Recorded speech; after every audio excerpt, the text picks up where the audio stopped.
Welcome to the Salmon Runs YouTube. Enjoy the video. You begin by locking the pose. Quickly sketch a gesture line that captures weight and flow. Use simple 3D blocks, sphere for the head, cylinder for the neck, and boxes for the torso and pelvis, because they let you rotate the figure convincingly.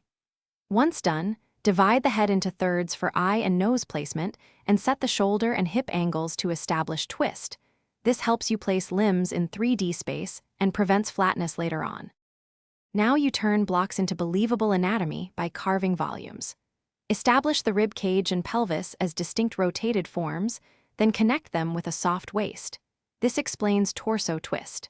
Build arms and legs from tapered cylinders and add joint bulbs at elbows and knees so bending reads correctly.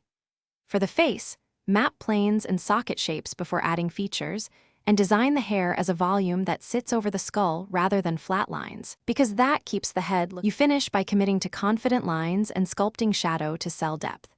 Ink or darken primary contours where forms turn away from light, then lay in broad core shadows followed by mid-tone form shading. Introduce a subtle reflected light to separate planes. Once done, add texture hints for hair and clothing and a few crisp highlights. If something reads flat, flip the canvas or squint to check values. Making silhouette adjustments is a quick and reliable. Thanks for watching. Consider subscribing if we helped you.